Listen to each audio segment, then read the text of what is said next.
Hola, ¿cómo están? Buenas noches.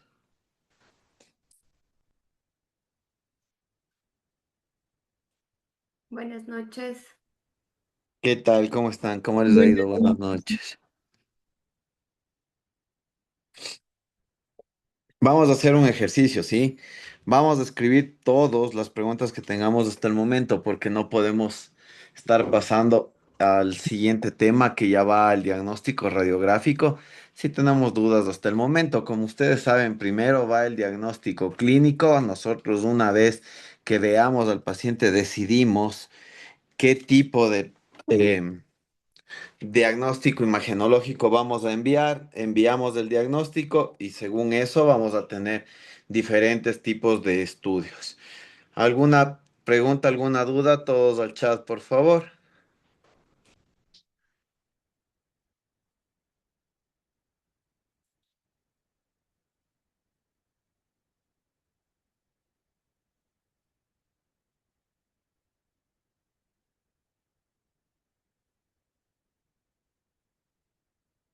No, nada, perfecto. Entonces vamos a compartir pantalla. Buenas noches. Disculpe, yo tengo una pregunta. Estaba escribiendo. Dime, Con respecto al registro fotográfico,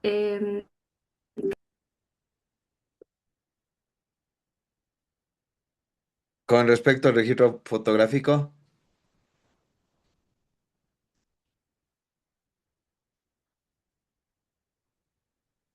creo que se le fue a la compañera el internet.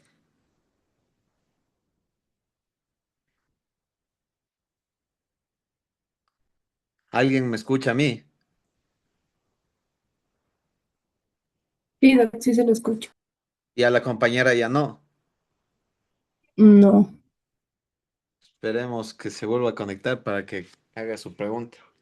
Gracias, gracias por contestar.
No, nada, no se conecta.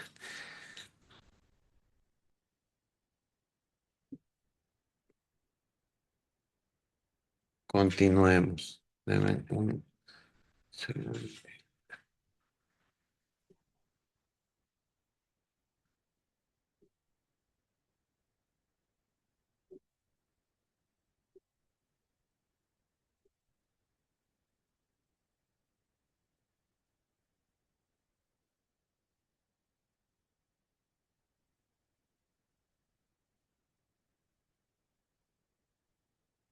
Perfecto. Entonces, ¿alguien ha escuchado del análisis cefalomórfico?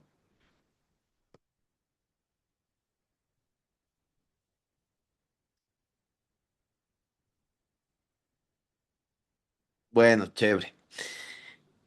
Tenemos que el análisis cefalomórfico es muy diferente al cefalométrico. El cefalométrico, como lo indica, va a medir el cráneo, mientras que el cefalomórfico nos va a enseñar cómo nosotros nos podemos guiar para tener un diagnóstico temprano. Escucharán, un diagnóstico temprano. con esto no quiero decir que vamos a quitarle importancia al análisis cefalométrico, no vamos a dejar de hacer el análisis cefalométrico porque por algo existen medidas, parámetros para que nosotros nos podamos guiar. Y créanme que uno a veces cree o confía en lo que dicen los demás profesionales y cuando yo todavía estaba por graduarme, una doctora que hacía ortodoncia me dijo que ella nunca entendió la cefalometría ni cómo se aplica la cefalometría, pero que no le va mal en las ortodoncias. La verdad, ahora no le creo, porque uno tiene que tener buenas bases y un conocimiento medio bueno para poder hacer este tipo de tratamientos. Y el análisis cefalométrico sí es muy importante porque nos da límites de medidas que nosotros no deberíamos exceder para tener un buen tratamiento. Yo personalmente he conversado con colegas, se podría decir, colegas odontólogos que querían hacerse ortodoncistas o creo que son ortodoncistas, pero la verdad no tengo ni idea si es que van por buen camino, que alguna vez quise entrar a discutir, a conversar acerca del tema porque él, un compañero en especial, publicaba un montón de cosas en su chat que él estaba estudiando la especialidad, no acababa la especialidad, pero él ya era el especialista más reconocido por poco a nivel latinoamericano.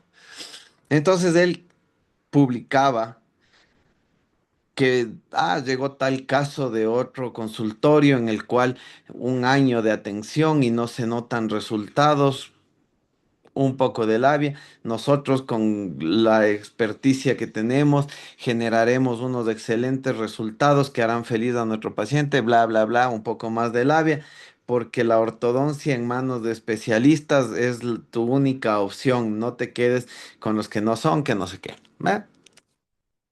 Cuando yo vi casos que no estaban mal llevados, y le pregunté como que, oye, ¿qué de malo está ahí? Porque él siempre, cuantísima iatrogenia, tantos tratamientos mal llevados, pobre la gente que... Y fue como que, ¿qué de malo está ahí? Y dice, extracciones de cuatro premolares a una paciente que no era biprotrusa. Y le digo, ¿cómo sabes que la paciente no era biprotrusa si los espacios ya están casi cerrados? Es que los análisis, es que las radiografías que ella me enseñó no son. Y le digo, pero dime en medidas cuánto te salió para saber. Me dejó de contestar. Y luego fue como que le insistí, no, dime en medidas cuánto. ¿Por qué?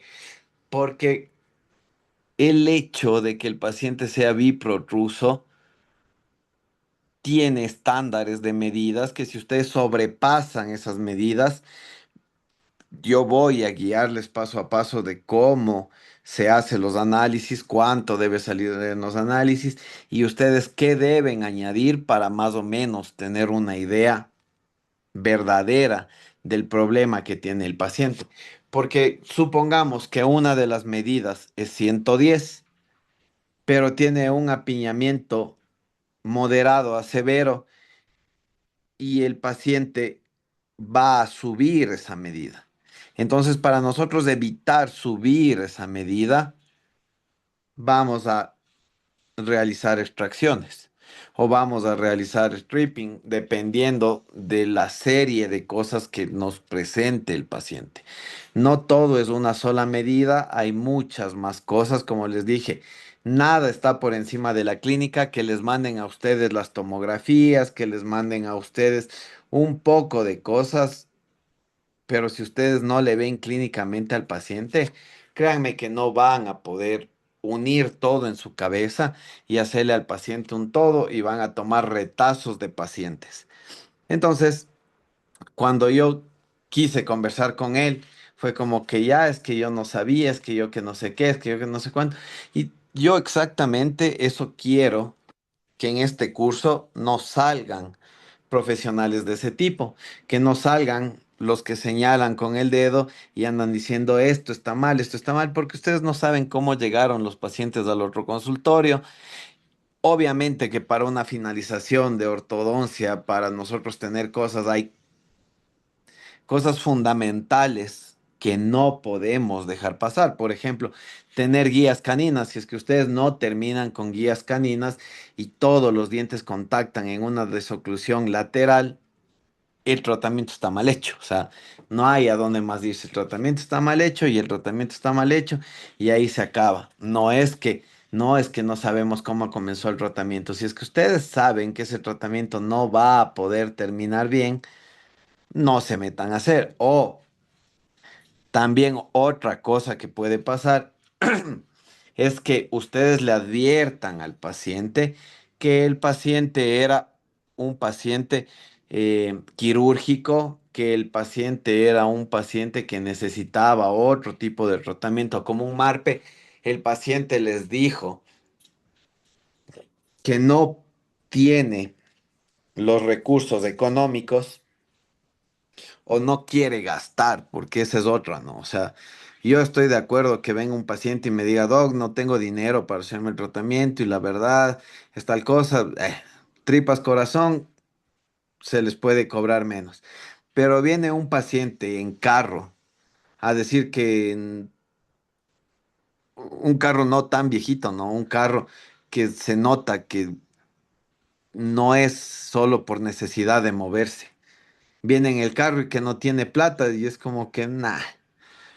Tranquilamente podría vender el carro, comprarse un carro de menor gama y pagarse el tratamiento si realmente le interesara. Entonces, uno se ofrece, los pacientes eligen, se les hace llenar las historias, el paciente se le informó que tiene mordida cruzada posterior, no quiere hacerse ningún otro tipo de tratamiento. Si desea, yo le puedo hacer un tratamiento para mejorar en algo, porque se puede dejar algo estable esos tratamientos, se le hace al paciente y lo primerito que va a hacer el paciente cuando vaya donde otro odontólogo es decir, no, es que a mí nunca me dijeron, yo nunca he sabido, el doctor a mí no me informó, el doctor a mí solo me cogió y ya me puso los brackets y esas son cosas falsas. Entonces, antes de meterse con tratamientos de otros colegas, piensen que esos tratamientos pueden ser suyos, no que están mal llevados, sino que los pacientes también puede ser que les estén informando mal, ¿no? En ortodoncia al menos es difícil que vengan otros pacientes de otro consultorio y uno coja esos pacientes. ¿Por qué? Porque muchas de las veces los pacientes se van de los otros consultorios por una serie de problemas. Los pacientes despegan muchos brackets, los pacientes no asisten a las consultas. em, Yo tengo pacientes, lastimosamente, son amigos. Entonces, yo tengo pacientes que son mis amigos, que se me desaparecen 6 meses, son de otras ciudades, que se me han desaparecido hasta un año. Y es como que me muero de iras, pero porque es mi amigo, a la final le atiendo. Pero imagínense que hay pacientes que no son ni sus conocidos y se les pierden tanto tiempo. Yo, al menos en mis historias clínicas, tengo una cláusula de que si no asiste por 3 meses continuos al tratamiento, yo puedo deslindarme de ese tratamiento y ya no hacerme responsable, porque es difícil, ¿no? El paciente puede darle una razón y decirle, Doc, ¿sabe qué? En realidad voy a hacer alguna cosa. O en este tiempo, los militares, por ejemplo, pacientes militares que yo tengo, me dicen, Doc, ¿sabe qué? La verdad no he podido salir porque con todos los problemas que han acontecido en el país, eh, los paros que hubo, las elecciones, todas estas cosas, no tuve mucho tiempo de viajar porque están en otras bases militares, se les entiende, ¿no? Pero ahora si se desaparecen un año, ¿sabes qué, mijito? Es que no he tenido tiempo. No, esos tratamientos no le van a salir igual. Y a la final, cuando le pregunten cuánto tiempo te demoraste con la ortodoncia 3 años. Chuta, ¿y cuál fue pues ese doctor malísimo que te puso la ortodoncia? Porque a mí me han dicho que 1 añito y medio máximo nomás los doctores que no saben. No, 1 año y medio máximo y autoligado 8 meses porque es la balita. Claro, alinean los dientes, nivelan, dejan sin función y ya son tratamientos acabados que se puede acabar en 5 meses también. Pero si no dejan función, son tratamientos inservibles.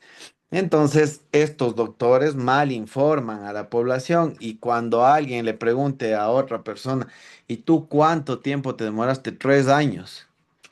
Uy, malísimo ese doctor, dime dónde es para no ir y cosas así. Pero no saben que el trasfondo de toda la situación es que los pacientes son bien incumplidos porque ningún ladrón dice yo robé, ¿no? Nadie se va a echar la culpa. Entonces, ustedes tienen que tener em, cierto desarrollo de su ojo clínico, ¿sí? Tienen que más o menos ya ver antes de ponerse a hacer los análisis, porque ponerse a hacer un análisis es cuestión de tiempo. Ahora, ustedes pueden decir que tienen la tecnología al lado, que los programas, que el NemoCep, que el WebCep, que ustedes solo suben las radiografías, la inteligencia artificial pone los puntos, ya les da las medidas y ustedes solo leen, chévere, pero no siempre les va tan bien y ustedes deben, al menos los puntos cefalométricos, saber perfectamente dónde van para que ustedes puedan localizar en la radiografía y si tienen algún programa con inteligencia artificial, con ese programa, ustedes corren, revisan que los puntos estén bien y ahí mandan a hacer los análisis para que tengan seguridad. Pero de preferencia hagan ustedes los análisis. Y los que van a posgrado van a tener que hacer análisis, por lo menos unos 10 de cada radiografía en el módulo de cefalometría. Entonces, todo esto que viene, aprendan bien. Pero para que ustedes den un diagnóstico medio temprano a sus pacientes, pueden utilizar el análisis cefalomórfico. Yo, por ejemplo, en mi consulta, ¿qué es lo que hago? Les digo a mis pacientes, verá, usted para mí va a ser un paciente para extracciones, para mí va a ser un paciente para extracciones solo de superiores, para mí va a ser extracciones de los cuatro premolares, para mí va a ser extracciones ya, pero yo tengo que ir a mi casa y puede variar el tratamiento porque voy a lanzar números. Usted sabe que las matemáticas son exactas y los análisis que yo hago son exactos. Ahí sí me sale qué es lo que tenemos que hacer. Entonces, deme chance de hacer los análisis y ahí yo le aviso ya con seguridad. Pero em,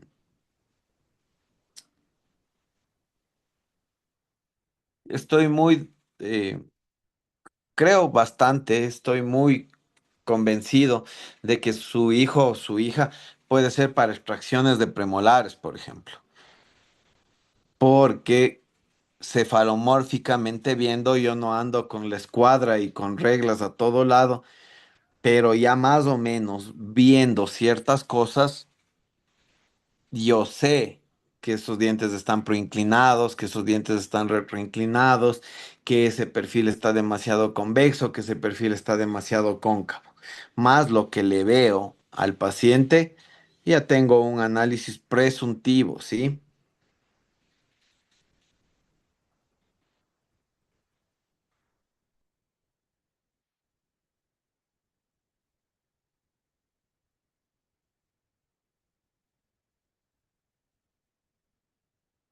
A ver, para el análisis cefalomórfico, yo por lo general cojo las dos radiografías con la panorámica, con el bordecito de la panorámica, paso por donde está pasando esta línea. Del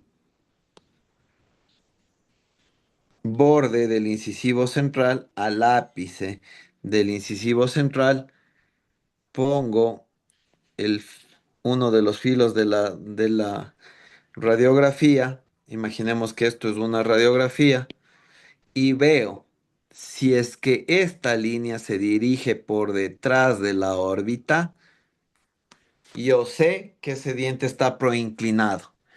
Si es que esa raya pasa por dentro de la órbita, ese diente está más o menos en una buena posición. Y si esta línea llegaría a estar por delante de la órbita, yo sé que ese diente está retroinclinado. Y cuando ustedes midan, se van a dar cuenta que sí. Lo mismo para abajo, de la corona al ápice.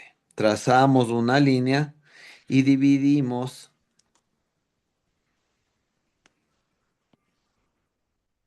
a la sínfisis en tres.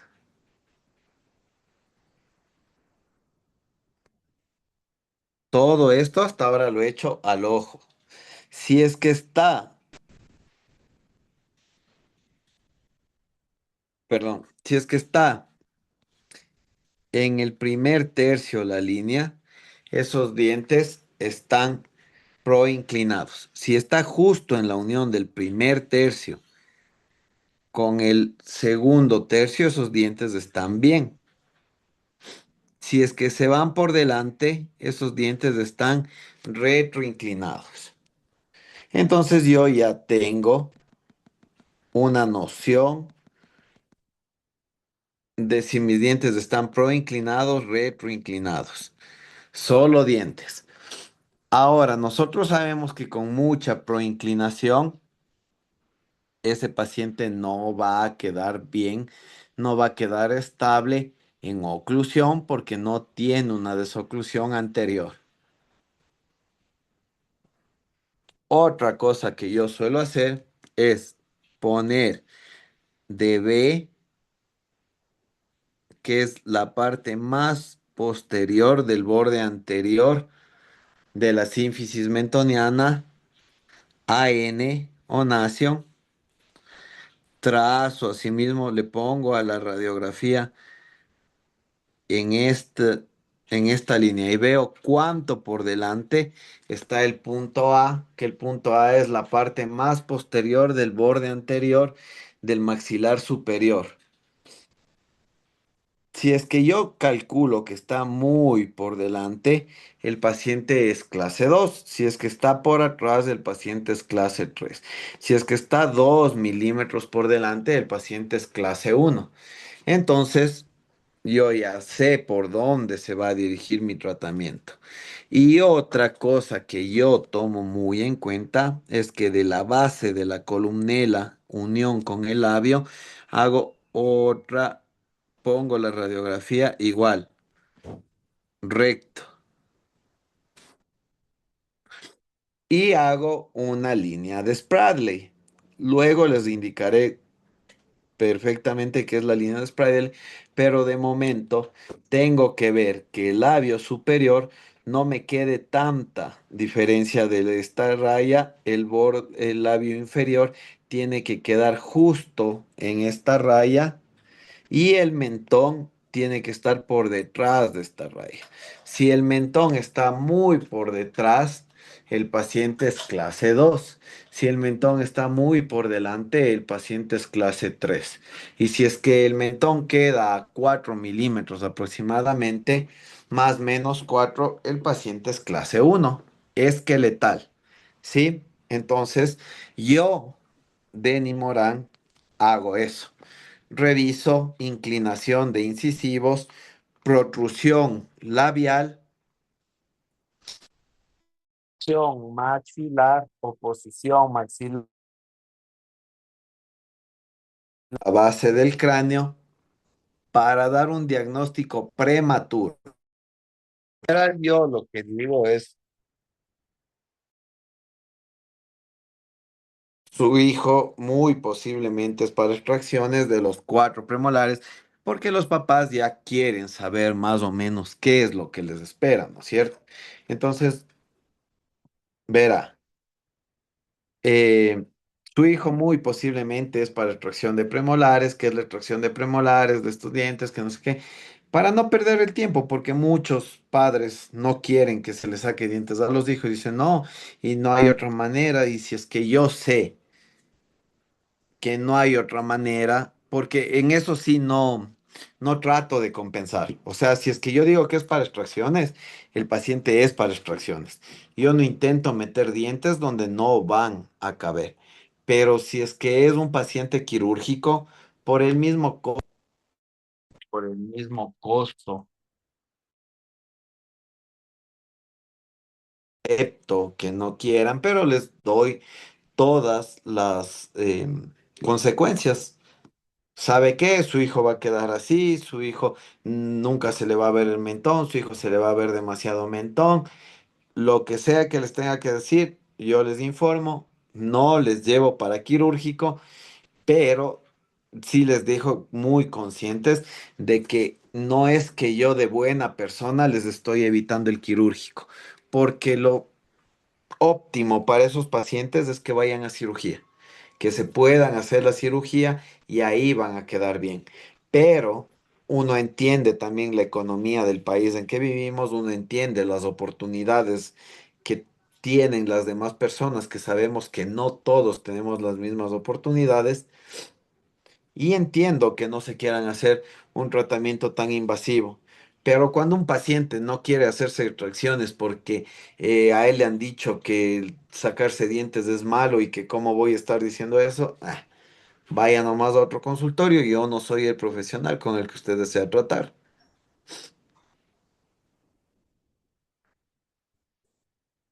Entonces, una vez que ustedes les digan, ¿sabe qué?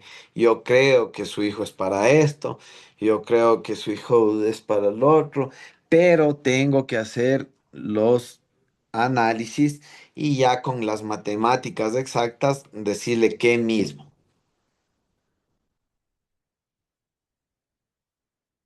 Nos vamos al análisis cefalométrico. Una vez que nosotros tengamos el análisis cefalométrico en nuestras manos, vamos a poder diagnosticar bien. Ahora, como les estaba mencionando, ¿hay cómo hacer esto en línea? Sí hay cómo hacer esto en línea. Yo les voy a decir dónde, no. Tal vez al final del curso les diga en qué página pueden hacer, pero antes no les voy a decir porque a mí me interesa que hagan y aprendan. ¿Por qué me interesa que hagan y aprendan? Porque como ustedes mencionaron, la mayoría está apuntando al posgrado. Y si es que les toman esto en las pruebas, es una satisfacción para mí, satisfacción personal, ¿no? No es satisfacción económica ni ningún tipo de interés. Es una satisfacción personal que gente que fue eh, mis alumnos les vaya bien en las pruebas, ingresen a a los posgrados que quisieron y sentirme como que bien de que aprendieron de lo que yo les enseñé. Vamos a tener primero todos los puntos cefalométricos, ¿sí? Esto, por favor, apunten bien, porque esto ustedes tienen que saber para que ustedes puedan hacer cualquier cefalometría, sea que ustedes vayan a hacerlas o sea que les manden hecho de los centros radiológicos, porque esa es otra que ya pueden pedir con el análisis o gratuitamente ustedes pueden hacer en internet o si entran en el posgrado y les hacen comprar el NemoSev, que es un programa excelente, pueden ustedes correr ahí sus radiografías digitales. Entonces,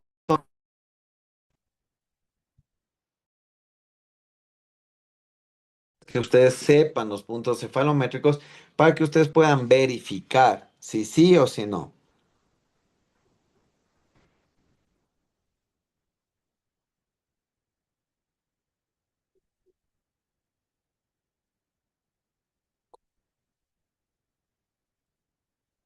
Comenzamos. El primer punto que vamos a ver es el punto nacio, ¿sí? Se pone como N o nacio. Se encuentra o lo vamos a ubicar en la unión del frontal y los huesos propios de la nariz. Justo donde se unen, nosotros marcamos un punto. Ahora, ojo, que esto es didáctico, ¿sí? Lo que yo les marqué aquí es para que ustedes puedan ver.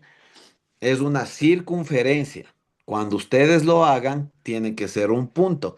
Porque si yo pongo la línea desde la parte anterior de mi circunferencia o de la parte posterior de mi circunferencia, acá voy a tener una discrepancia de grados. Y hay muchos grados que si ustedes pasan de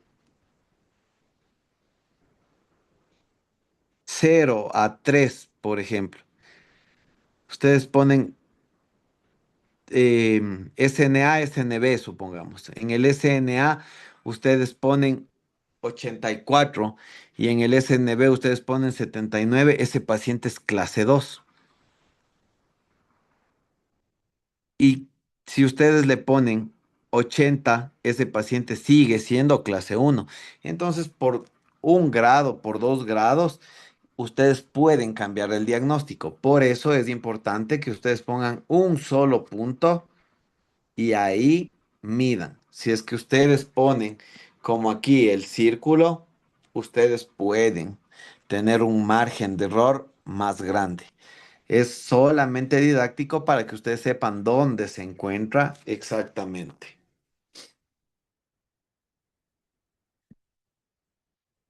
Nos vamos a la parte posterior.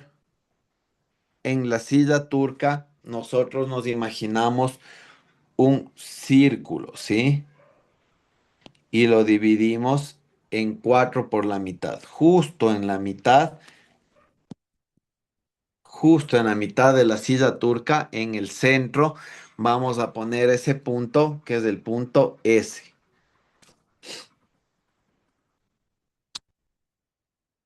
Subimos por el borde posterior de la mandíbula hasta dibujar el cóndilo y dibujamos el esfenoides.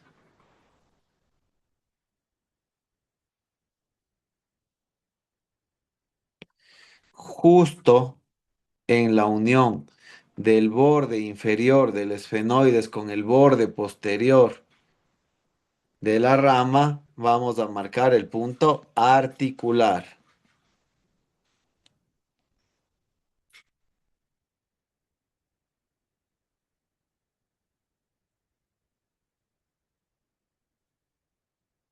El punto gonio es la unión del borde posterior de la rama y el borde inferior del cuerpo de la mandíbula. Justo el ángulo es gonio. Ahora, cuando nosotros tenemos una doble imagen, como la que vemos aquí, que tenemos doble borde inferior, ciertos autores nos dicen que marquemos la mitad de las dos, que saquemos más o menos por la mitad de las dos, que ese va a ser el borde. Otros dicen que la línea que nosotros veamos más clara,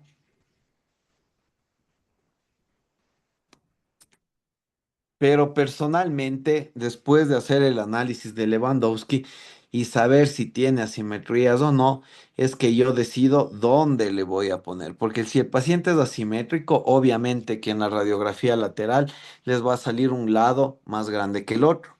Y ese paciente ya no debería ni siquiera entrarles a una cefalometría, porque en un paciente asimétrico que va a ser quirúrgico, lo que el cirujano necesita es la tomografía y ustedes deberían evaluar otros parámetros como el hueso del paciente, el perfil del paciente para tomar en cuenta qué tipo de tratamiento van a hacer.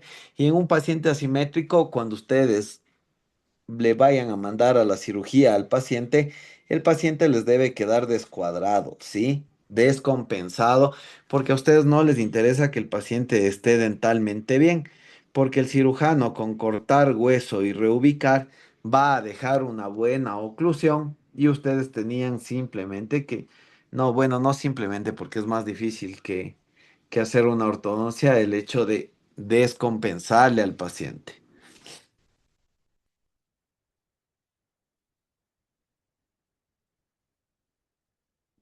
Tenemos el punto mentón que está en el borde inferior, en la parte anterior, justo por detrás de la sínfisis mentoniana.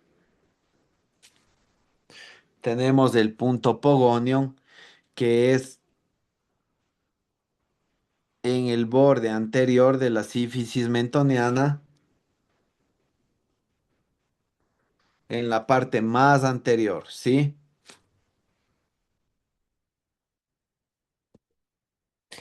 Tenemos el punto nation, que es una intersección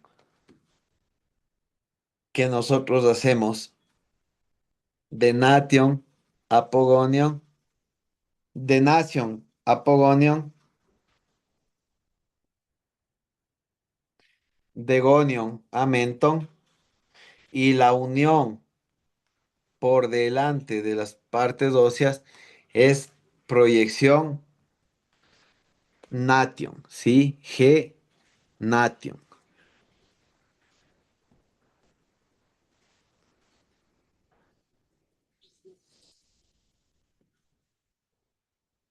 La parte más posterior del borde anterior del maxilar superior se llama punto A.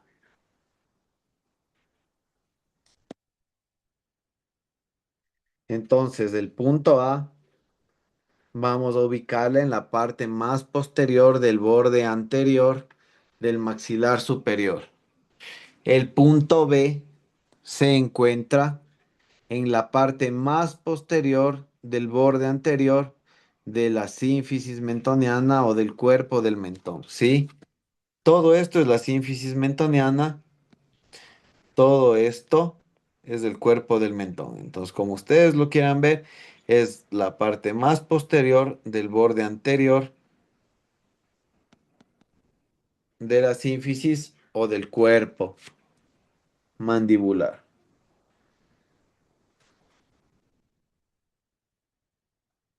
Luego tenemos la espina nasal anterior, que es la espina que se forma por la unión o choque de la parte transversal del maxilar superior al unirse con su homólogo opuesto. Una vez que se unen, chocan y forman una espina nasal anterior, que es ese saliente que nosotros podemos ver en el cuerpo del maxilar superior. En la parte posterior, siguiendo recto, vamos a encontrar otra espina que se forma de la unión de las láminas horizontales de los huesos palatinos, ¿sí?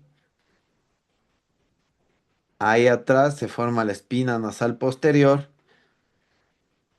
y son dos puntos muy importantes porque aquí van a pasar líneas que nos van a servir para los análisis.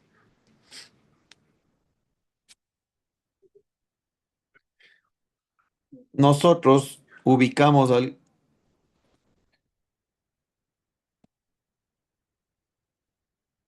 conducto auditivo externo. Una forma muy fácil de ubicar el conducto auditivo externo puede ser porque encontramos una parte súper blanca. ¿De qué es esa parte súper blanca? es de lo que en la radiografía salió las olivas que van a posicionar la cabeza, esas que meten de la maquinita en la oreja, nosotros encontramos al punto porio. Entonces la parte póstero superior de este conducto auditivo nos da paso a que encontremos el punto porio.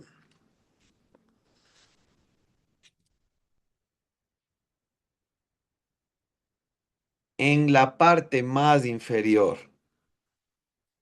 del agujero orbital vamos a situar al punto orbital.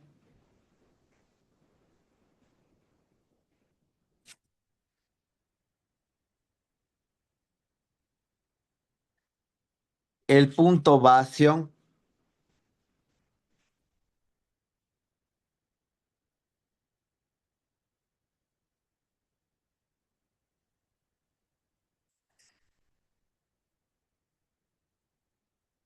en este caso, el punto vacío va aquí, ¿sí?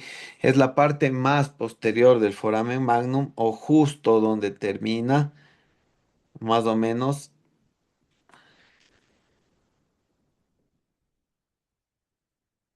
el esfenoides.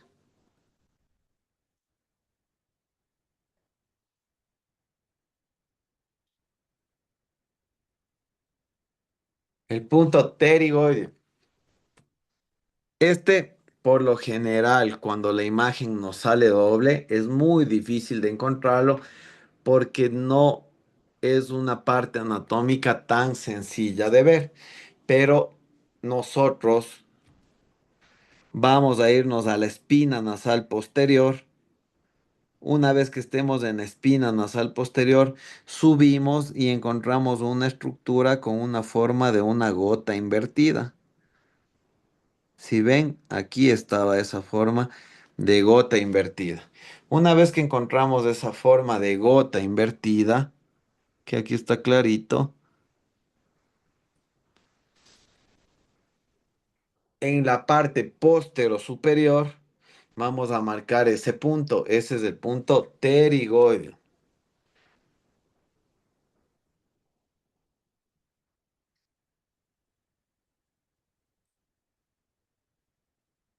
Tenemos el centro craneal, el centro facial, que posteriormente les indicaré a sacar porque esos no son estructuras que se encuentran a simple vista, sino hay que unir planos para poderlos encontrar.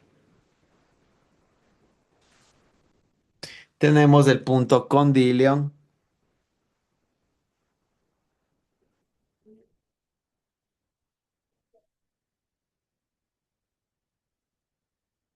que es el borde póstero superior del cóndilo, y en el centro del cóndilo tenemos el punto D'.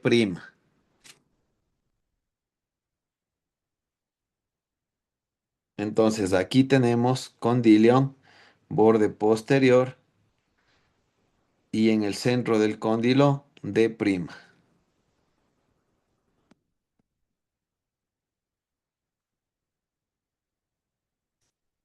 En el centro de de la rama tenemos el punto X'. ¿Cómo sabemos cuál es el centro exacto de la rama?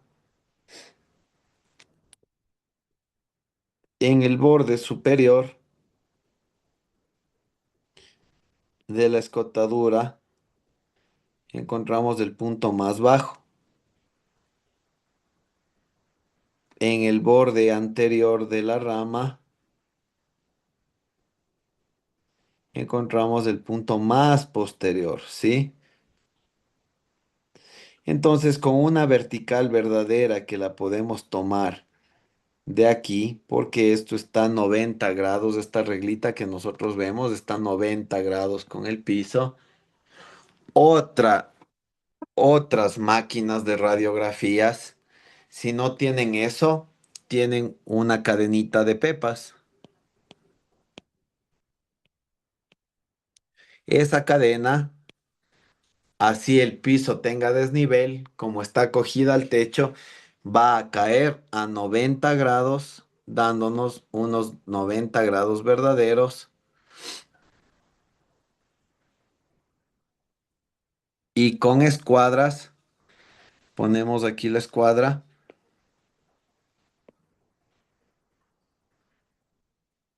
tomamos la vertical verdadera, ponemos aquí, ¿no? La una escuadra,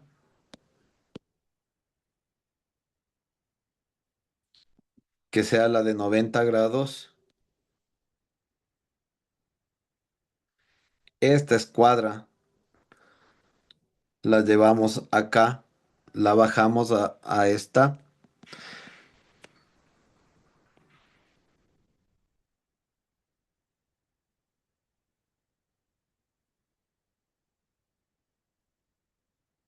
y le arrastramos, ¿sí? Cuando hagamos la práctica, si es que no me captan este rato la idea, vamos a hacerla.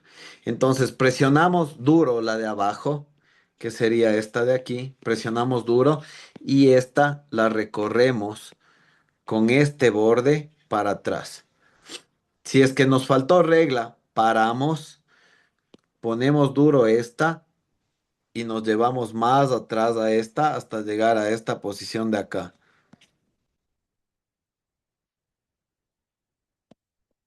Y a la otra la seguimos llevando hasta que nos quede en este borde. La transportamos un poco más y llegamos al borde posterior y a la misma altura que está aquí, cuando coincidamos con el de acá, marcamos el punto. Marcamos las dos rectas y lo mismo, como ya están marcadas las rectas, esta escuadra de aquí nos la llevamos a la recta que está acá. Ponemos la escuadra de 90 grados aquí, justo donde nos da el punto más inferior, y de la misma manera, teniendo duro esta escuadra, transportamos a esta hasta que nos llegue al borde inferior. Una vez que toque el mismo punto acá, marcamos y marcamos.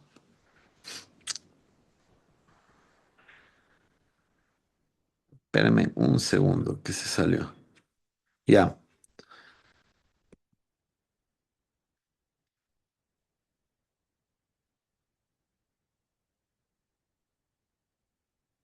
Entonces nos quedaría un rectángulo. Nos vamos a los vértices, unimos vértices opuestos y justo donde nos quede el medio, marcamos el punto X'. Igual, luego ya se les enseña en las diapositivas de los planos. Pero para que ustedes sepan dónde queda X', es justo en el centro de la rama.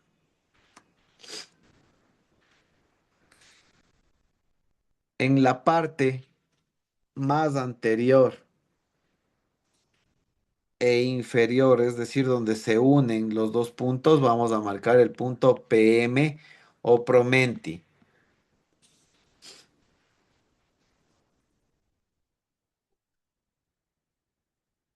Aquí tenemos el punto ISB,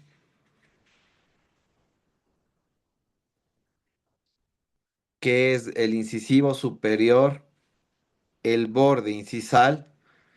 Tenemos ISA, que es el incisivo superior, el ápice. Como ya les mencioné, también sirven para unir esos dos puntos y ver la inclinación de su diente superior. Aquí tenemos I, B, incisivo inferior borde, y acá tenemos I, A, incisivo inferior ápice.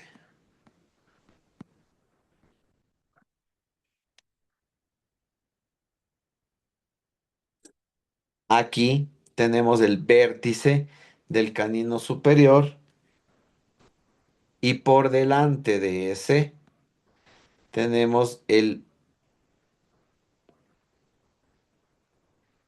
CI canino inferior. Justo en la cúspide.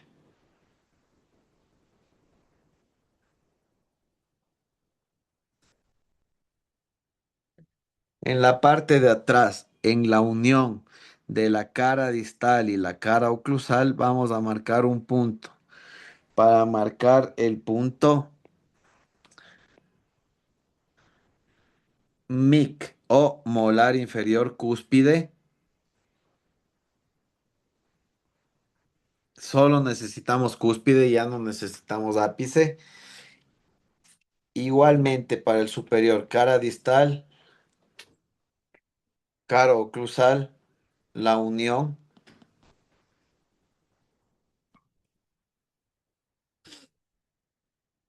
molar superior cúspide.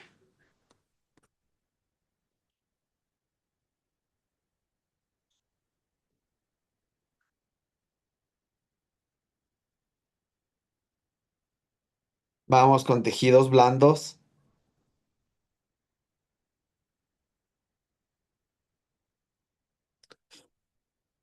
Justo esta eminencia ósea se llama glabela. Proyectándolo a los tegumentos blandos, vamos a marcar el punto G', glabela de tejidos blandos. De donde estaba nacio, proyectamos horizontalmente a la piel o a tejidos blandos y vamos a poner el nación de tejidos blandos. En la punta de la nariz tenemos pronasal.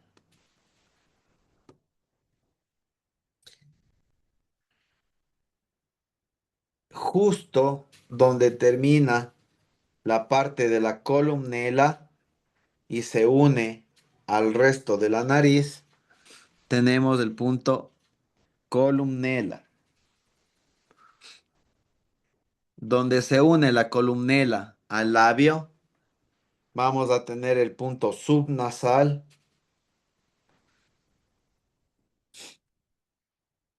Donde se une el epitelio del labio con el epitelio del filtrum, vamos a tener el punto LS o labio superior. En la entrada de la boca, en la unión de los labios, vamos a tener el punto estomio.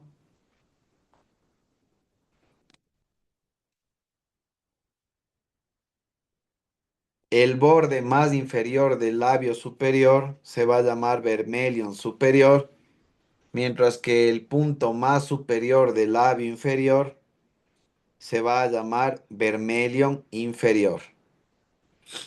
En la unión de la mucosa del labio con la piel,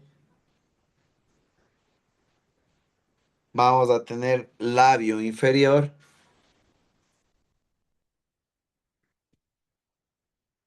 La parte más posterior del epitelio entre el labio y el mentón se va a llamar B de tejidos blandos.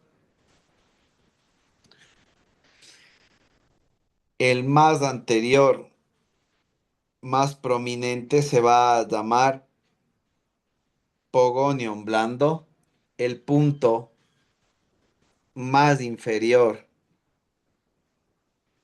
Por lo general, si es que el paciente no tiene mentón o está muy gordito y se le une la papada bastante, del punto B, perdón, del punto mentón de hueso, bajan recto y ahí le van a ubicar el punto mentón de tejidos blandos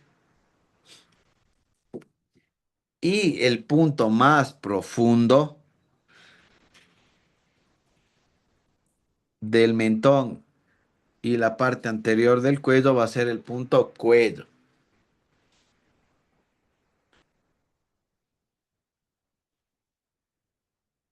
Eso en cuanto a tejidos blandos. Ahora, cuando nosotros unimos dos puntos, tenemos planos de referencia. Y cuando nosotros unimos tres puntos, vamos a tener ángulos, ¿sí? Entonces tenemos planos que son muy importantes para diferentes tipos de análisis. Plano incisivo superior o inclinación del incisivo superior, que este es muy importante para nosotros poder hacer un diagnóstico, ¿sí?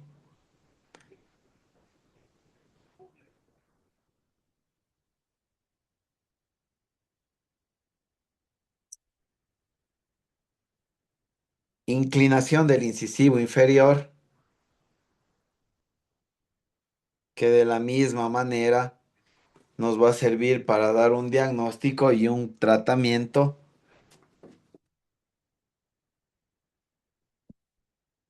Tenemos el plano oclusal,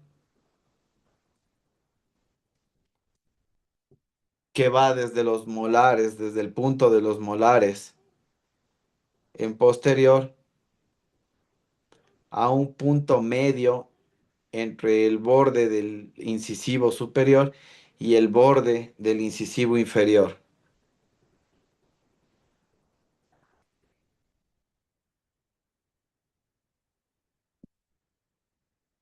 Para sacar X',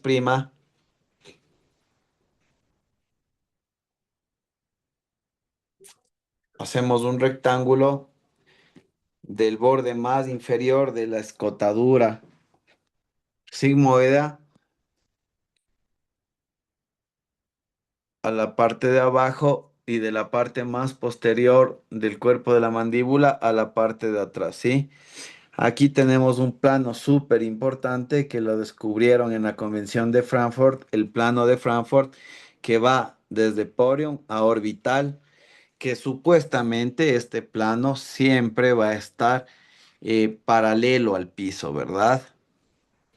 No solamente se lo usa en ortodoncia, así que ustedes ya lo deben de conocer, se lo usa bastante para rehabilitación y sobre todo para prótesis totales. ¿Cómo nos hacen usarlo en prótesis? El plano de Frankfurt tiene que estar paralelo al plano oclusal y eso es lo que nos hacían marcar a nosotros en nuestros totales.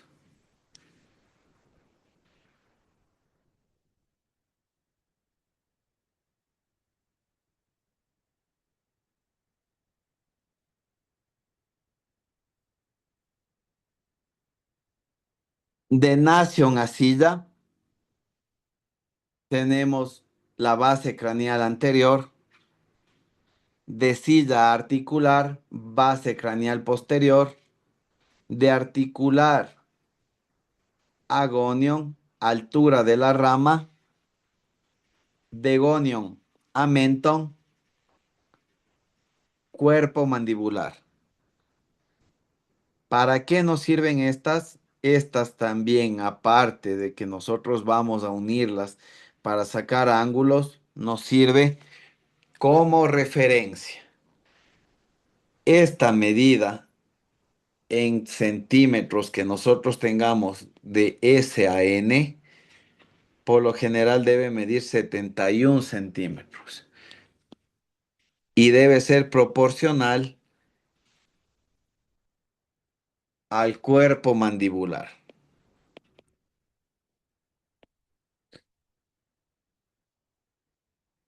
71 milímetros, perdón.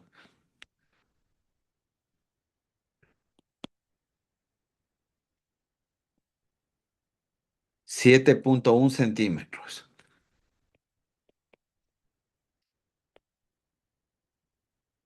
Ya, la relación debe ser 1 a 1. Si es que uno de los dos falla, por ejemplo, el de abajo, nosotros tenemos 93 milímetros, posiblemente ese paciente es clase 3 por exceso de cuerpo mandibular. El cuerpo mandibular está muy grande. Si este tiene 62, posiblemente es muy pequeño y por eso es clase 2. Clase 2 por deficiencia mandibular.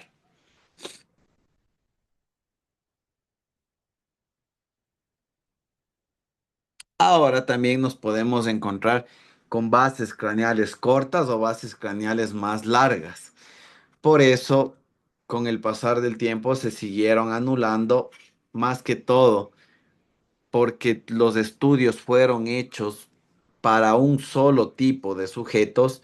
Por ejemplo, los doctores estadounidenses, Rickett, Steiner, lo hicieron para su población anglosajona, mientras que otros, como los autores em, asiáticos, lo hicieron bajo su población, pero sabemos que todas las poblaciones son diferentes. ¿Por qué son diferentes? Porque no todas las etnias tenemos las mismas características morfológicas, ¿verdad?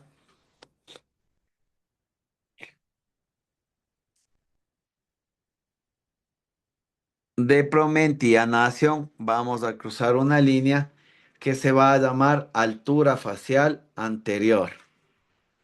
Y de Sida a Gonion tenemos otra que es la altura facial posterior.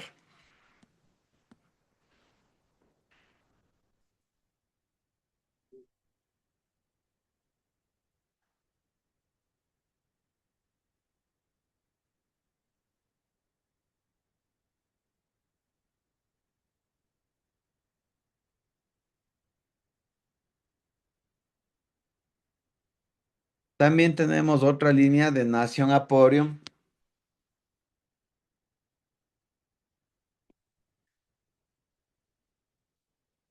que se le utiliza para otros em, análisis o también se lo utiliza para sacar el centro craneal y el centro facial. Tenemos el eje facial, que es muy importante por la inclinación dental, porque debe ser un poco divergente a la línea que se nos forme de la inclinación del incisivo superior. Si es convergente, sabemos que nosotros debemos proinclinar un poco esos dientes. Si es muy divergente, debemos retroinclinar. Y si está más o menos paralela, vamos a tener una estabilidad y lo que tenemos que cambiar es la inclinación inferior.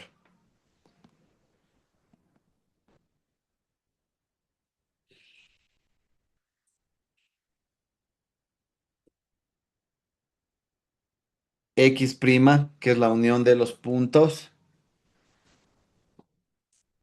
de X, va a salir a espina nasal anterior, X de espina nasal anterior y de X a Pogonion, X Pogonion. ¿Para qué? Para formar este ángulo que es la altura facial inferior, que también es importante para ciertos análisis que vamos a hacer, para saber si es que el paciente es otras em, dimensiones que nos van a ayudar a saber si los pacientes son para extracciones o no son para extracciones, si es que tienen una mordida abierta esqueletal o una mordida profunda esqueletal. Muy importante para nosotros tomar cartas en nuestro diagnóstico para saber qué mismo vamos a hacer. Hasta aquí, preguntas de lo que hemos visto. Ya regresó la compañera que sí estaba con una pregunta y se le fue el internet.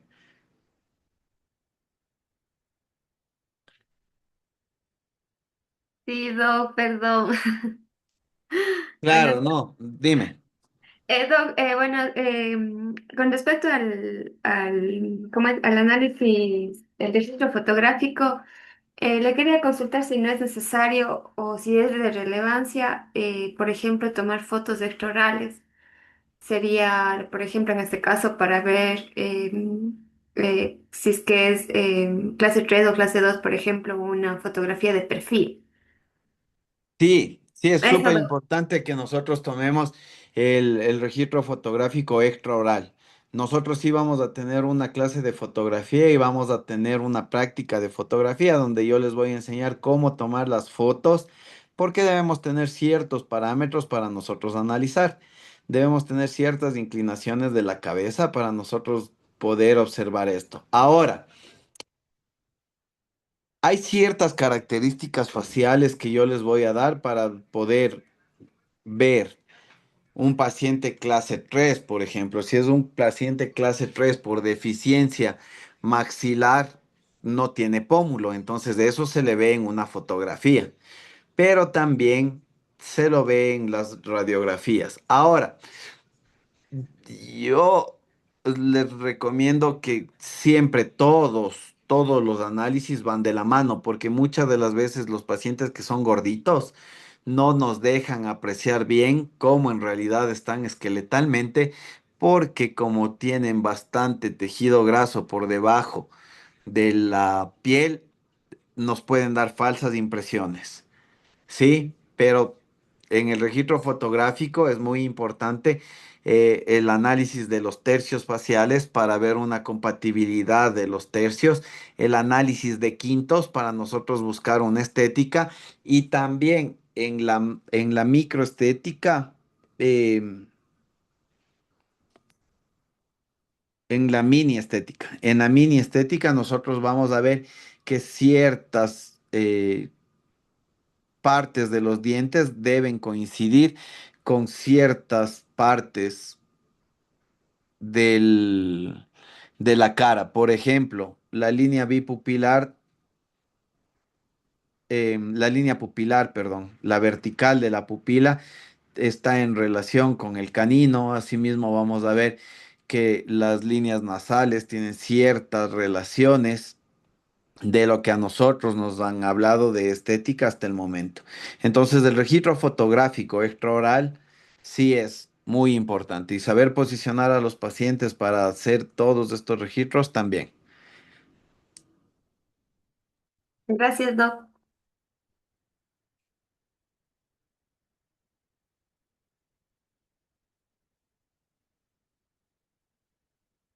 Perfecto, vamos a abrir la otra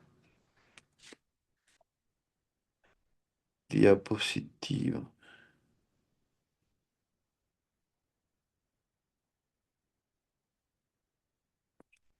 Denme un segundo hasta abrirles la otra presentación. Hasta eso, tomen un vasito con agua, vayan corriendo al baño. Denme unos 4 minutitos, ¿ya?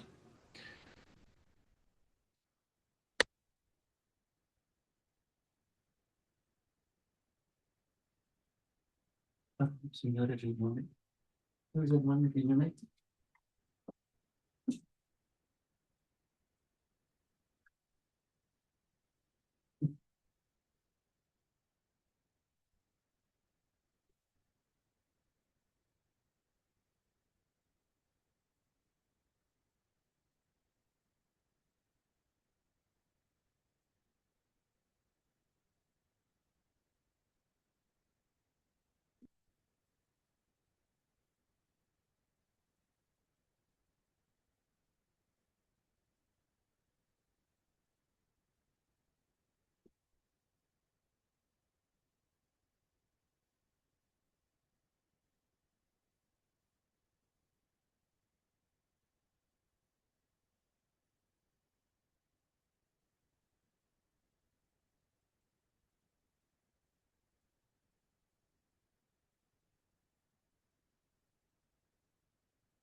Chévere, continuando. Entonces, vamos a ver el análisis cefalométrico. Y justo después del análisis cefalométrico están eh, fotografías. O sea, para que vean que no les miento. Ahí está todo el análisis fotográfico, ¿sí?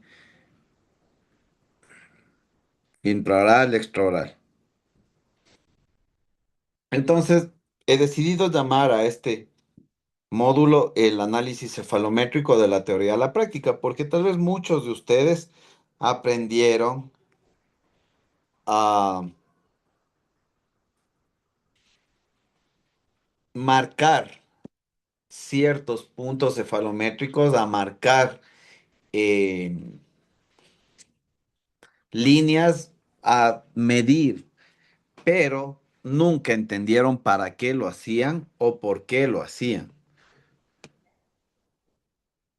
Entonces, para que ustedes tengan una noción del por qué o para qué se hace esto, porque si es que ustedes no le encuentran sentido, obviamente que es aburrido y hasta cierto punto es ilógico que nosotros hagamos tanto análisis, que midamos tantas cosas, si nunca le vamos a sacar provecho. Entonces, en una teleradiografía lateral de cráneo, nosotros vamos a ver varias cosas. Como les mencioné, primerito, yo personalmente veo eh, ciertas medidas, ¿verdad? Veo ciertas cositas sin medir todavía. Veo ciertas líneas.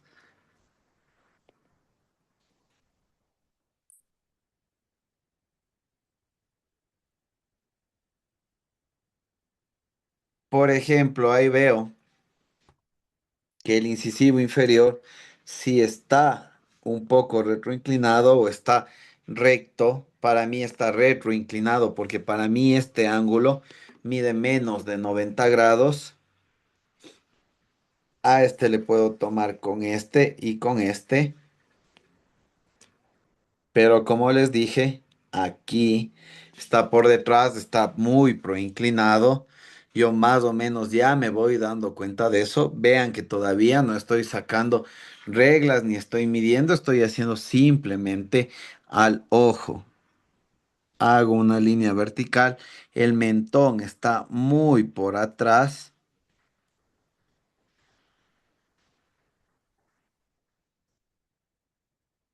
Uno, este con este. El maxilar sí está muy por delante de mi mentón.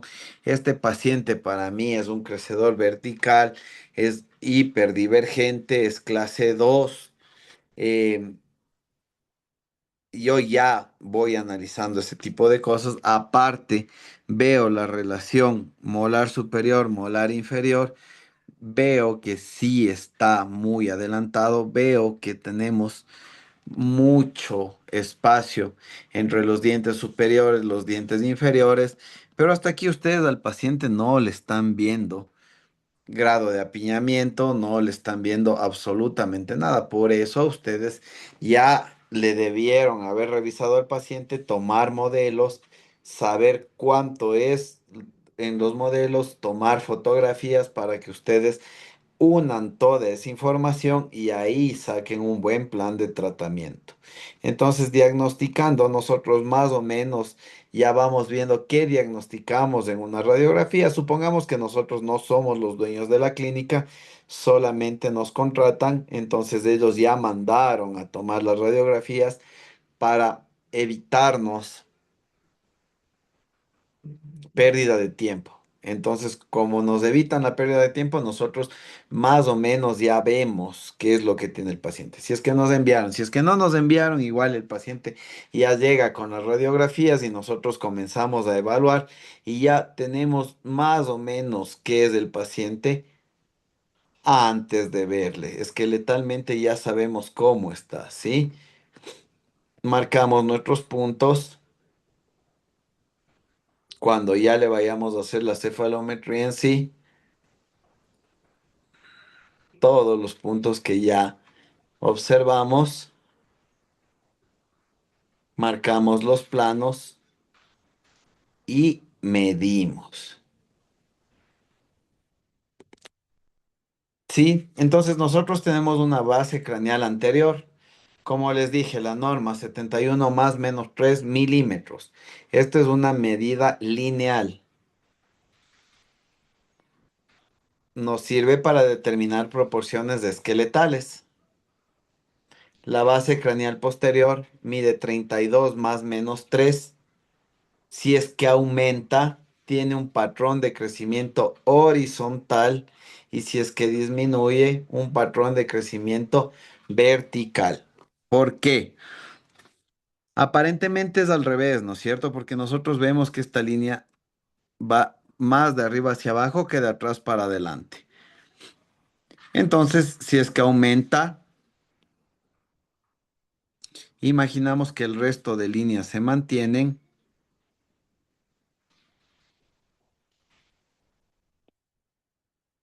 Esta altura inferior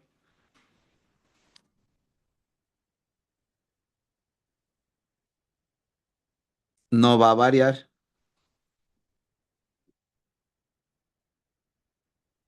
La altura facial posterior, y esta es la altura facial anterior, ¿verdad? En este paciente.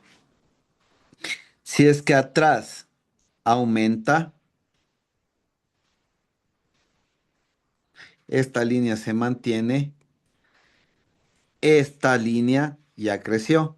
Entonces el paciente se hace más ancho que largo, ¿sí? Aumenta, esta se mantiene en relación a esta. El paciente se hizo más cuadrado, ¿verdad? Pero si disminuye, esta se mantiene.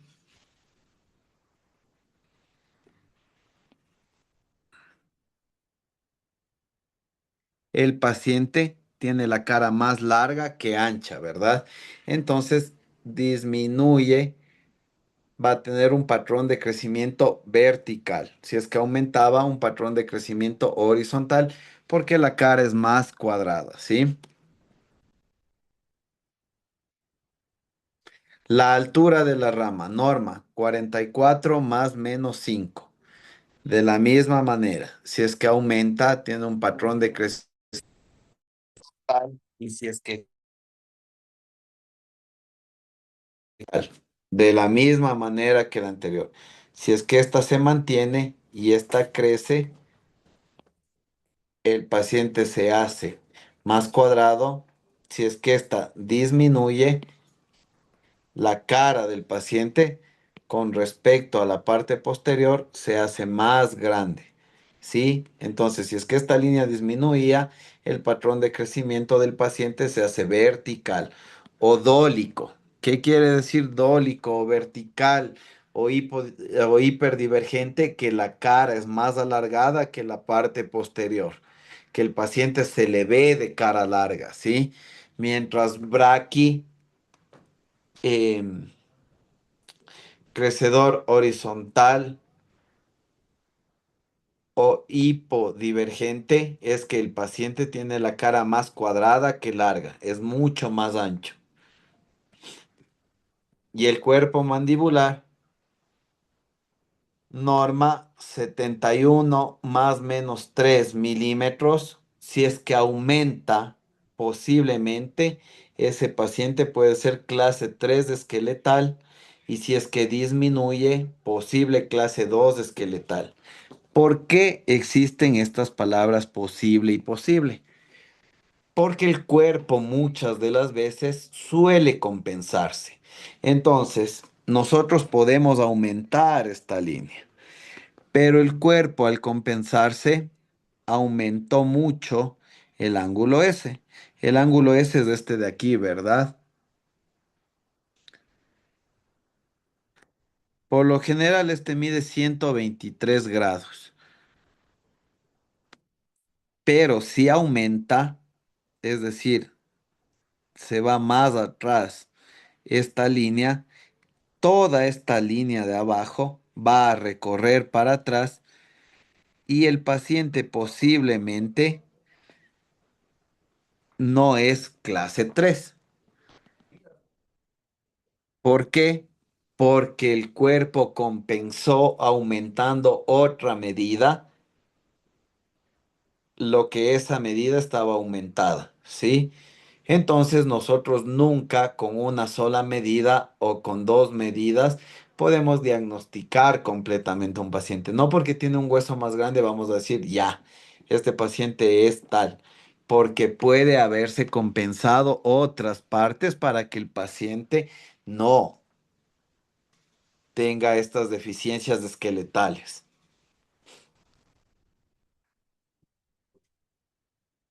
Altura facial posterior de ese agonio. La norma es de 70 a 85 milímetros.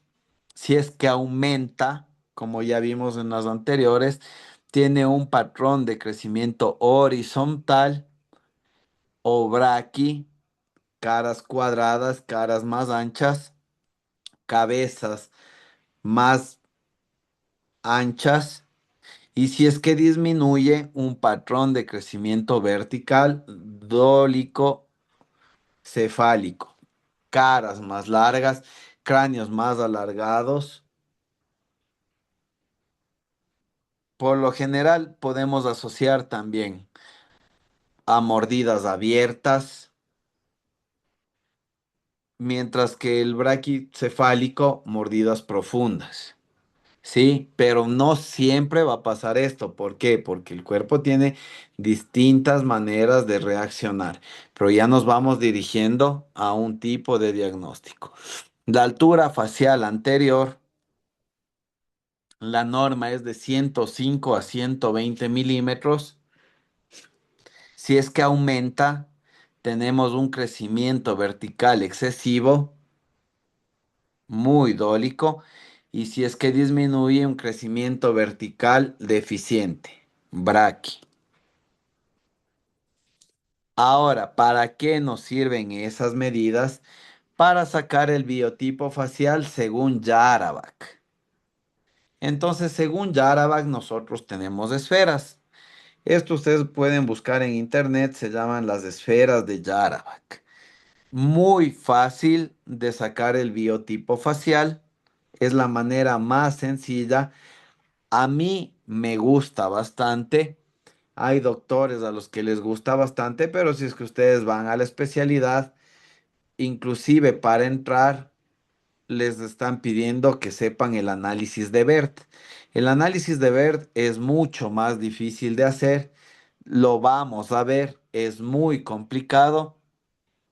Prefiero las esferas de Yaraba, que para mí tienen un buen índice de aceptación, coinciden bastante, y el de verde es muy complicado. Entonces, el biotipo facial se saca midiendo la altura facial posterior de ese agonion para la altura facial anterior de Nation Apogonion, y eso multiplicando por 100. Entonces le van a salir rangos de 54% a 58%, de 59 a 63 y de 64 a 80. Si es que nos encontramos en la primera esfera, vamos a tener un crecimiento en contra, un crecimiento para las manecillas del reloj, ¿sí? Eso quiere decir que el paciente es dólico. Si es que nos encontramos en la segunda esfera, el paciente es mesofacial. Y si es que nos encontramos en la tercera esfera, el paciente es braqui o crecedor antehorario o hipodivergente. Pero si es que ustedes se fijan entre esfera y esfera, nosotros encontramos zonas negras, espacios negros o espacios vacíos. ¿Qué quiere decir esto? Que si el paciente le sale 59, 60, 61, se encuentra entre dólico y meso. Son pacientes un poquito más difícil de tratar porque ustedes no saben bien cómo se va a comportar. Entonces aquí sí vale hacer análisis de BERT. Y si es que su paciente le sale de 61 a 63, igual 61, 62, 63, está entre meso y braqui, que también es un paciente que ustedes no saben bien cómo se va a comportar. Si es que a ustedes les salió aquí o acá, resígnense a que tienen que hacer el análisis de BERT, que es un poco más complicado, que también lo vamos a ver.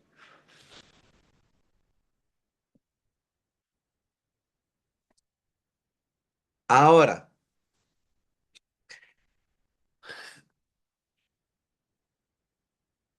¿qué paciente es más fácil y qué paciente es más difícil de tratar? Eso depende mucho de la experticia. Yo he escuchado conferencias internacionales, por ejemplo, de Argentina, que en Argentina eh, encuentran muchos más pacientes dólicos que braqui.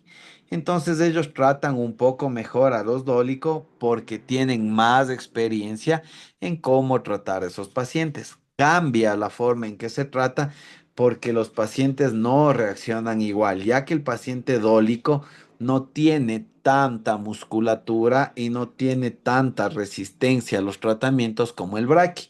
Lastimosamente, si a un paciente que es muy dólico, ustedes le ponen tratamientos, em, pueda que se descontrolen. Por ejemplo, si ustedes le ponen eh, topes en la parte posterior para hacer intrusión, muy posiblemente, como la musculatura de esos pacientes es floja, en vez de hacer intrusión en la parte posterior, va a ser extrusión de la parte anterior y el paciente se les vuelve más dólico porque se les alarga más la cara por la extrusión que hizo el paciente de los demás dientes. Entonces, no se sabe controlar bien esas fuerzas. Pero si su mayoría de pacientes son dólicos, ustedes van a tratar mucho mejor a los dólicos que a los braqui. Ahora, por ejemplo, en los braqui, cuando un paciente es muy braqui, es más difícil cerrar los espacios de las extracciones dentales. Pero si ustedes tienen muchos pacientes braqui de muchas extracciones, tal vez se jalen al principio unos pacientes, no avancen a cerrar bien los espacios, pero luego ustedes van a hacer una eminencia cerrando espacios. Entonces, no hay paciente más complicado, sino yo considero que hay menos experiencia en tratar el uno o el otro. Los que a mí realmente sí me parecen complicados son los de la segunda esfera. ¿Por qué? Porque con la experiencia que yo tengo, no solo personal, sino también experiencia de compañeros, porque ya uno conversa de estas cosas con los amigos. Los meso muchas de las veces se comportan de una o de otra manera. Entonces yo les aconsejaría que si un paciente le sale a ustedes meso, también hagan el análisis de BERT para ver si es que se vuelve dólico suave o braquisuave, para que sepan qué es lo que tienen que hacer con ese paciente y qué no pueden hacer con ese paciente, ¿sí? Aunque el meso para mí acepta bastante bien los dos tipos de biomecánica, porque no es muy severo en que la musculatura sea o muy dura o muy floja, ¿sí? Pero eso ya, tratamientos es clases de biomecánica. Ahora tenemos verán, yo les voy a dar los ángulos con los que yo me manejo. Para que ustedes entren al posgrado, tienen que manejar más ángulos y tienen que aprender a manejar luego todas las cefalometrías. Pero de momento les voy a dar un compendio de las que yo utilizo. Yo no me he inventado una cefalometría, ya todo estaba escrito, solamente me dedico a usar lo que a mí me parece más importante, lo que a mí me parece más esencial, pero si veo que el paciente tiene algo que no me cuadra o algo no me parece que está tan bien, hago un poco más de análisis para poderme quitar esa duda, ¿sí? Para poder tratar de mejor manera a mi paciente. Pero por lo general, yo hago esta cefalometría que me la enseñó el doctor Germán Puertas más.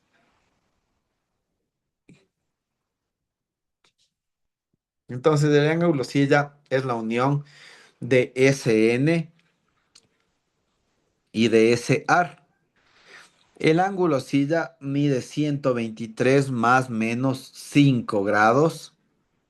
Si es que aumenta, manda esto para atrás, es decir, todo el complejo facial se va a ir para atrás porque este ángulo aumentó. Entonces, ese es un posible paciente clase 2 con mordida abierta. ¿Por qué? Porque el mentón se fue para atrás, porque todo se nos llevó ese ángulo para atrás, tomándole a la medida como que si fuera sola, ¿no?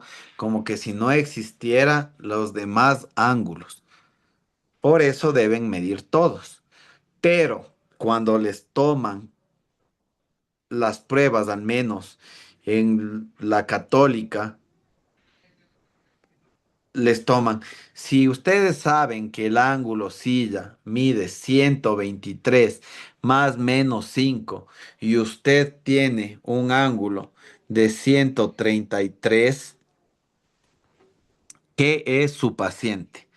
Entonces, es un paciente posible clase 2 con mordida abierta. ¿Por qué? Porque todo esto se fue para atrás, ¿verdad? Eso es lo que ustedes deben saber. Igualmente, para las pruebas de la central, de la UDLA, les toman mucha interpretación de cefalometría.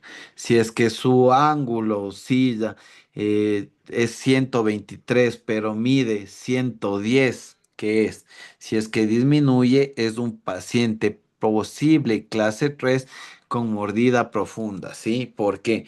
Porque esta línea se fue para adelante y todo esto se empujó. Entonces, la mandíbula, así mida lo mismo que SN, se va a encontrar adelantado.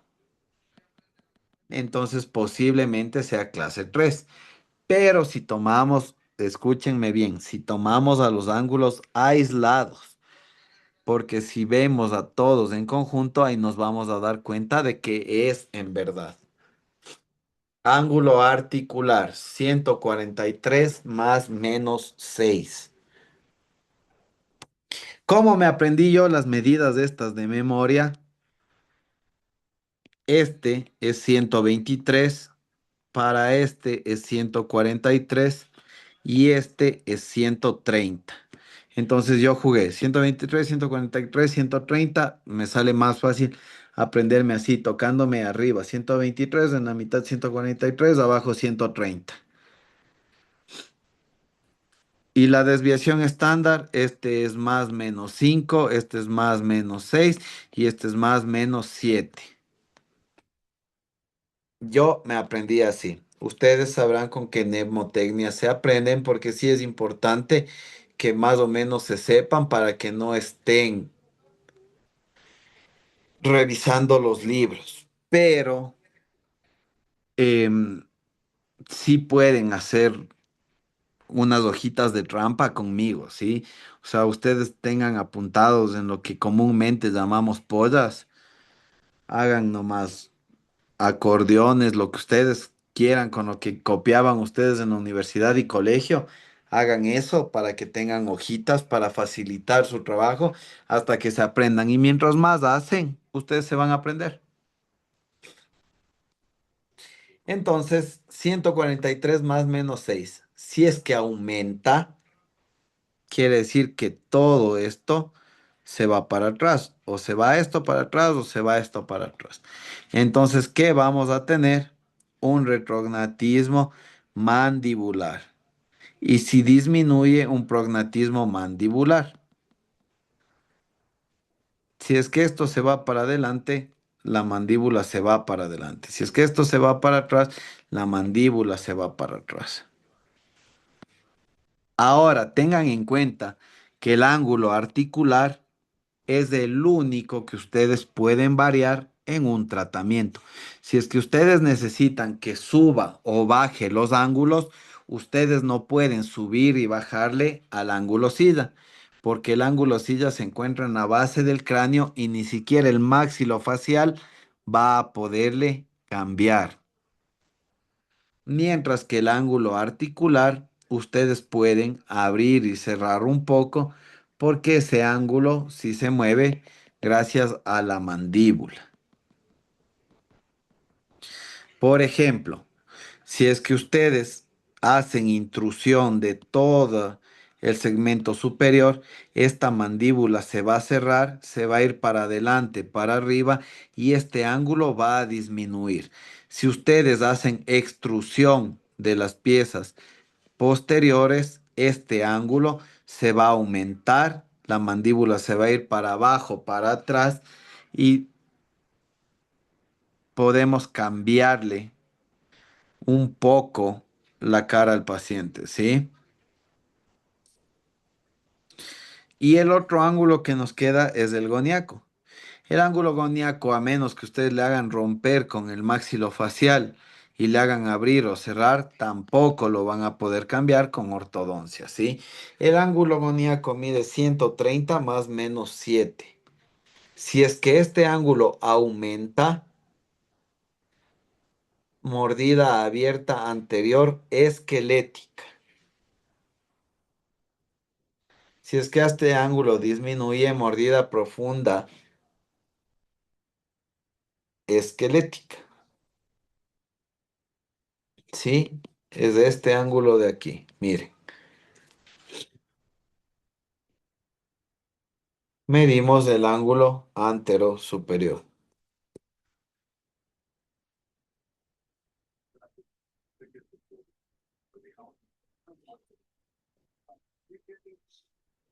Este ángulo se va a dividir en dos. El ángulo goniaco superior, apunten porque esto sí es importante, esto sí preguntan bastante.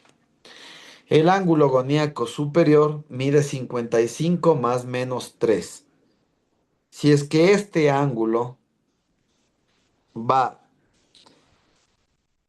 desde el borde posterior de la rama, la unión de la línea del borde posterior de la rama, el borde inferior del cuerpo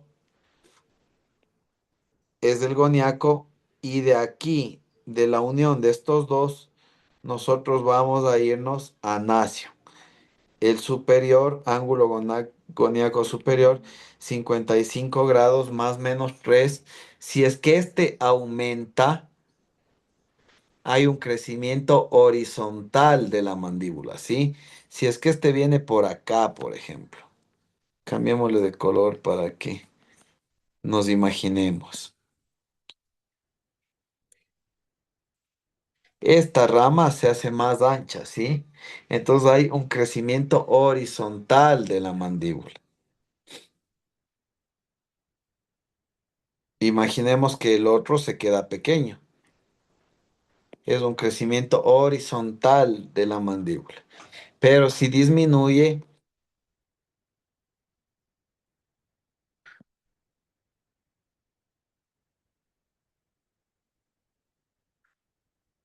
es un crecimiento vertical de la mandíbula. Y el ángulo goníaco inferior mide 75 más menos 3. Por eso 55 más 75, 130.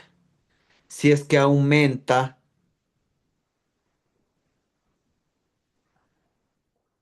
se hace más grande. Imaginémonos que baja todo esto, ¿verdad? baja. Vamos a tener una mordida abierta anterior esquelética por crecimiento vertical, pero si es que este disminuye, todo esto disminuye, vamos a tener una mordida profunda esquelética por crecimiento horizontal. Ahora, la sumatoria de todos estos ángulos, ángulo silla, ángulo articular y ángulo goniaco, tiene que salir 396 más menos 6. Si es que aumenta, tenemos un crecimiento hiperdivergente o dólico, y si es que disminuye, tenemos un crecimiento hipodivergente. Ahora, nosotros podemos aumentarlo o disminuirlo, sí, gracias al articular, gracias a la intrusión o extrusión de piezas dentales. Entonces, si nosotros tenemos un paciente que tiene incompetencia labial porque tiene la cara demasiado larga, se le nota que forza la musculatura para poder cerrar los labios, nosotros podemos disminuir eso por medio de la intrusión dental. Puede ser quirúrgico o gracias a los avances tecnológicos, mini implantes. Con mini implantes podemos hacer intrusión de toda la arcada dental y cerrar esto. O si es que tenemos muy corto, podemos hacer extrusión de piezas dentales para que nosotros podamos alargarle la cara al paciente y quitar esa mordida profunda. Otra manera que nosotros podemos hacer esto es, si es que nosotros deseamos disminuir la altura facial anterior, cerrando el ángulo articular, podemos sacar segundos premolares y hacer que los molares posteriores vayan hacia mesial. Una vez que los molares posteriores van hacia mesial, nosotros cerramos un poco la mandíbula y cerramos ese ángulo articular.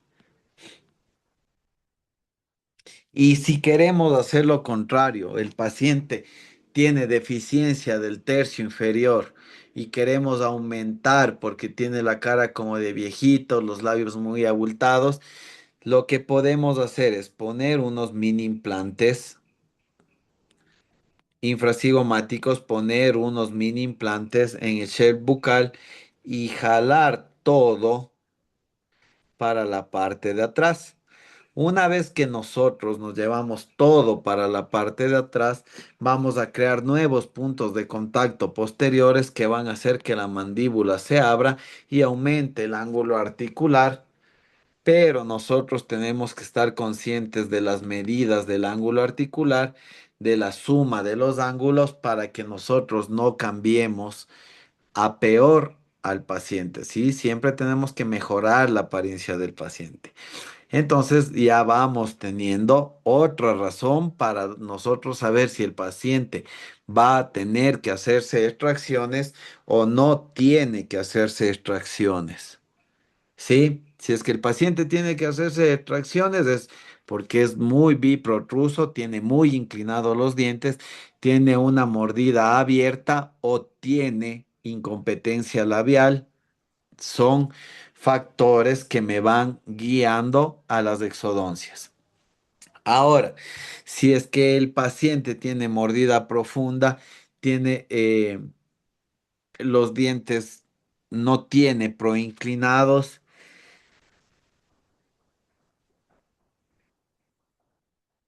o el paciente ya tiene un poquito de proinclinación, pero tiene la mordida profunda, tiene el tercio medio inferior disminuido, nosotros podemos hacer distalización, llevarnos los dientes para atrás, no tendríamos que hacer extracciones porque con extracciones nosotros empeoraríamos el caso. Si es que el paciente tiene apiñamiento anterior, nosotros vamos a liberar un poco de apiñamiento llevándonos todos los dientes para atrás. ¿sí? Ahí estamos ganando espacio de otra manera.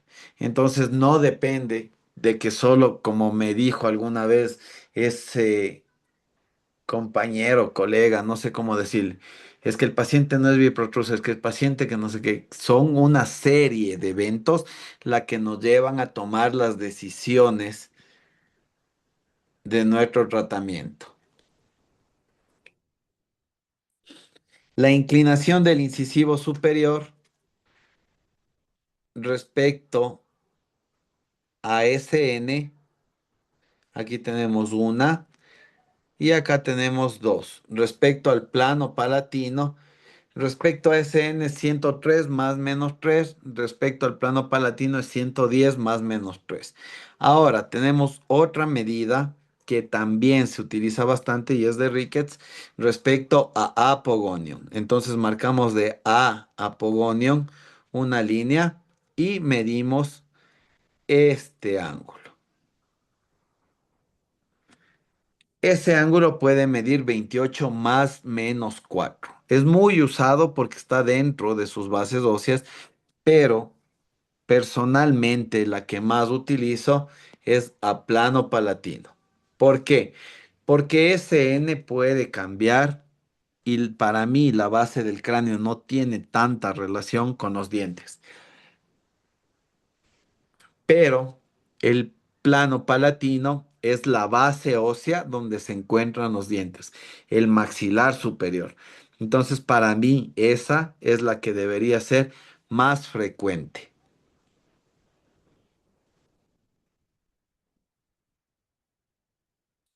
Pero conozco profesionales que trabajan más con Apogonium y está muy bien, ¿no? Yo les digo lo que yo personalmente hago. Inclinación del incisivo inferior o IMPA. Ese van a escuchar bastantísimo. Este ángulo tiene que medir 90 grados. Y la otra, asimismo, a Apogonium,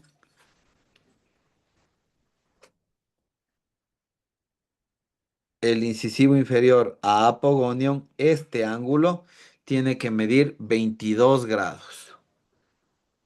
Igualmente, más menos 2. Recuerden, el superior 28, el inferior 22, con respecto a Apogonium. Y el impa siempre 90. Ahora, el ángulo interincisal va a ser la unión del plano del incisivo superior o angulación del incisivo superior, angulación del incisivo inferior y este ángulo posterior tiene que medir de 130 a 135. Si es que aumenta, tiene una retroinclinación y si es que aumenta y si es que disminuye, tiene una biproinclinación, ¿sí? Si es que este ángulo disminuye, eso quiere decir que nuestros dientes están muy proinclinados, pero no sabemos a qué se debe, así que decimos biproinclinación.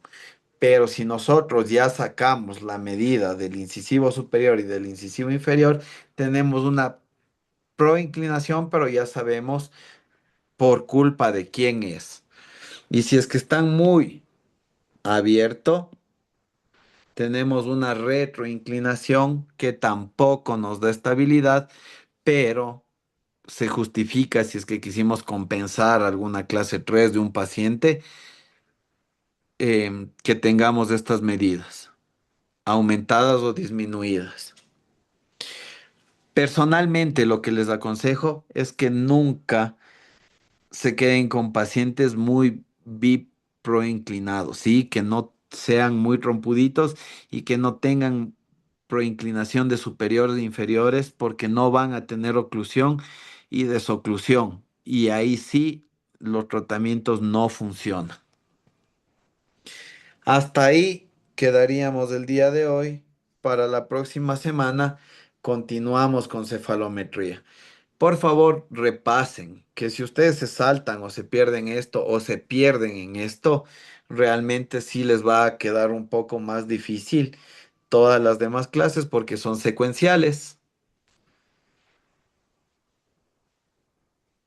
Algo que acotar a la clase.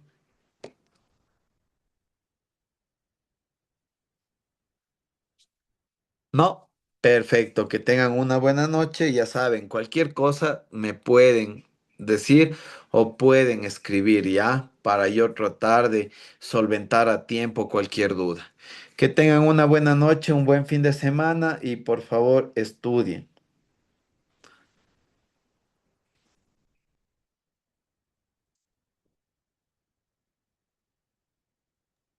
Gracias, doctor. Buenas noches. De nada.